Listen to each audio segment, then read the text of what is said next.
સાબરમતી ઉત્તર ગુજરાતની જીવાદોરી ગણાતી આ નદી આજે પોતાની જ ઓળખ માટે ઝઝૂમી રહી છે। સાબરકાંઠાના સપ્તેશ્વર ધામે નદીના પટમાં જે દ્રશ્ય સામે આવ્યા તે શ્રદ્ધાના નામે પ્રકૃતિ સાથે થઈ રહેલા ખિલવાડની ચાળી ખાય છે।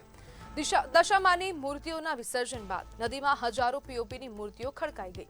પરિણામે સમગ્ર વિસ્તારમાં ગંદકીનું સામ્રાજ્ય સર્જાયું। દુર્ગંધ ફેલાઈ રહી છે અને શ્રદ્ધાળુઓ તથા પર્યટકોને ભારે હાલાકી ભોગવવી પડી। સવાલ સીધો છે, શ્રદ્ધા વ્યક્ત કરવા માટે શું નદીનો વિનાશ કરવો જરૂરી છે? વર્ષોથી કૃત્રિમ કુંડમાં મૂર્તિ વિસર્જનની વાતો થાય છે, આયોજન પણ થાય, દાવા પણ થાય, પરંતુ જમીની હકીકત એ છે કે મૂર્તિઓ ફરી નદીમાં જ પહોંચી રહી છે। પીઓપીની મૂર્તિઓ નદીમાં ઓગળતી નથી અને તેના કેમિકલથી જળચર જીવોના અસ્તિત્વ સામે પણ ગંભીર ખતરો ઊભો થઈ રહ્યો છે। આ માત્ર ગંદકીનો પ્રશ્ન નથી, આ જવાબદારીનો પ્રશ્ન છે। તંત્રની બેદરકારી અને લોકોની બેદરકારી બંને મળીને સાબરમતીને ગંદકીના ગટરમાં ફેરવી રહ્યા છે। હવે વાતો નહીં, તાત્કાલિક સફાઈ અને કડક કાર્યવાહી જરૂરી બની ગઈ છે અને સૌથી પહેલા તો હવે સ્થાનિક લોકો જનતામાં જ એટલી જાગૃતતા જરૂરી છે જેટલી તંત્રમાં જરૂરી છે। કારણ કે ઇન ધ એન્ડ તો જ્યારે કૃત્રિમ કુંડ બનાવવામાં આવી રહ્યા છે છતાં પણ જનતા ત્યાં પધરાવવા નથી જતી મૂર્તિઓ, તો પછી આમાં જનતાનો વાંક કાઢી શકાય અને જનતા પર જવાબદારીનો બોજો નાખી શકાય। અને આજ બધે આપણી સાથે ચર્ચા કરવા માટે સ્થાનિક રેખા સોલંકી જોડાઈ ગયા છે। રેખાબેન, સાબરમતીની આ હાલતને જોઈને તમને શું લાગી રહ્યું છે?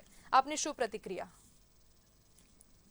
આ જે માતાજીની આપણે બધાની વર્ષો વર્ષથી પરંપરા ચાલી રહી છે દશામાની, અને મૂર્તિ પધરાવે છે બધા, પણ આ મૂર્તિ જે પધરાયા પછી જે ગંદકી થઈ રહી છે કે જે પૂજાનો સામાન છે, પ્લાસ્ટિક છે, કે જેના લીધે અંદર જે જળચર જીવો છે એમને પણ નુકસાન થઈ રહ્યું છે। અને સરકારનું ને તંત્રનું કહેવું એવું છે કે અમે કૃત્રિમ કુંડો બનાવેલા છે અને આ દાવા એકદમ પોકળ છે। કારણ કે જો એવું થઈ જ રહ્યું હોય અને તંત્ર જાગૃત હોય તો આવું કેમ થઈ રહ્યું છે? બીજી વસ્તુ કે માટીની મૂર્તિ, ઇકો ફ્રેન્ડલી મૂર્તિ બનાવવાના બી દાવા પોકળ થઈ જાય છે। જો પીઓપી મૂર્તિઓ બને છે ને એ જલ્દી ઓગળતી નથી, બરાબર? તો એ બી તમારે મારે ને બધાને આંખ આડા કાન કરવા જેવી વાત છે। તો બધાને ખબર જ છે, તો આની પર બેન કેમ નથી લાગતો?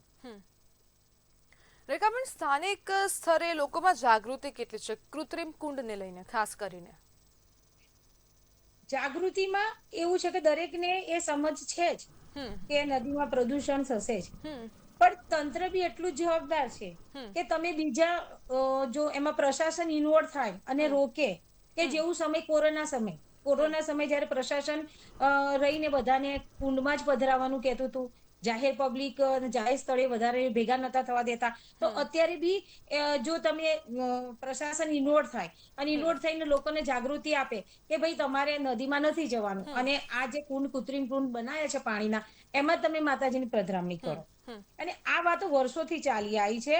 અને આ પરંપરા હવે પછી પાછું ગણેશ ઉત્સવ ચાલુ થશે ત્યારે પણ ગણપતિની મૂર્તિ તો આપણે વિસર્જન કરવાના છીએ।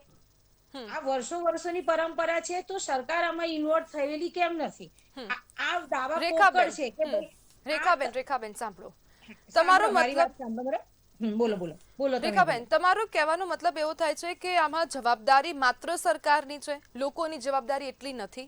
ના, લોકોની જવાબદારી પણ છે। લોકોએ પણ સમજવું જોઈએ કે ભાઈ આપણે આ રીતે જો પ્રદૂષણ કરીશું તો આ જે નદી છે આપણી જીવાદોરી સમાન છે, એ આપણને જ નુકસાન કરશે। પણ આમાં કેવું છે કે જ્યાં સુધી સરકારનો જે પ્રશ્ન છે એ ઇન્વોલ્વ નહીં થાય ત્યાં સુધી નહીં સમજ આવે બધાને કે ભાઈ આ જે વસ્તુ થઈ રહી છે, જ્યાં કે જાણીએ છીએ કે કાગળિયા કાર્યવાહી સાંભળી છે આપણે અત્યાર સુધી કે ભાઈ આ વસ્તુ થશે, પેલી વસ્તુ, તો આની જવાબદારી કોણ લેશે અત્યારે? હવે તમે વિચાર કરો કે આના પહેલા ખબર જ હતી કે વિસર્જન થવાનું જ છે, મૂર્તિઓનું વિસર્જન થશે, તો એની પૂર્વ તૈયારી કેમ કશી નથી? સફાઈ તો કોણ જવાબદાર છે આમાં? હજુ સુધી સફાઈ નથી, પર્યટકો જાય છે, ગંદકી થઈ છે, આટલું બધું માહોલ ખરાબ થઈ રહ્યો છે, દુર્ગંધ મારી રહી છે, આનો જવાબદાર કોણ? રેખાબેન, આપ કહી રહ્યા છો દુર્ગંધ મારી રહી છે, સફાઈ નથી થઈ, હવે સફાઈ થશે તો આ બધી મૂર્તિઓ ક્યાં જશે? કેમ કે આ મૂર્તિઓ ઓગળવાની તો છે નહીં, નદીમાં તો જવાની નથી, કૂવામાં જવાની નથી, તો આ મૂર્તિઓનું શું? આ મૂર્તિઓ તો ઇન્દેન તૂટવાની છે અને કચરામાં જવાની છે, તો લોકોની શ્રદ્ધા તો એટલી જ આમાં ઇન્વોલ્વ છે ને? હા, તો એ શ્રદ્ધા છે, આમાંની ઇન્વોલ્વ છે કે શ્રદ્ધા લોકોમાં માત્ર 10 દિવસની શ્રદ્ધા છે? 10 દિવસ માતાજીની મૂર્તિ લાવીને આપણે પૂજી લો, એના પછી તો એને ગમે તે ફેંકી દેવાની? ભગવાન તો સર્વસ્વ, આ જીવન છે, આ જીવન છે, ભગવાન તો આ જીવન છે, તમારી શ્રદ્ધા બી છે આ જીવન, તો પણ તમે આનો અમલ કરો. એટલા જવાબદાર જો લોકો પણ છે, એમને પણ સમજવું જોઈએ અને એમને પણ એ વિચારવું જોઈએ કે ભાઈ આપણે મૂર્તિઓને યા તો પછી ઘર અગાડી પોતાના ઘરે સમય મુહૂર્તનો ટાઈમ જોઈ અને મૂર્તિના ઘરે જ નાનું કુંડ બનાવે, યા કોઈ પીપળું છે કે સાધન છે એવામાં લઈને પાણીમાં ડૂબી રાખે. 2 દિવસ 3 દિવસ તો ઓગળી જ જશે. જો તમે પીઓપી ની મૂર્તિઓ લાયા છો એ જલ્દી ઓગળતી નથી. તંત્રની સાથે સાથે લોકોએ પણ એટલી પોતાની જવાબદારી સમજવી જોઈએ. જી બિલકુલ રેખાબેન, જોડાવા બદલ આપનો આભાર.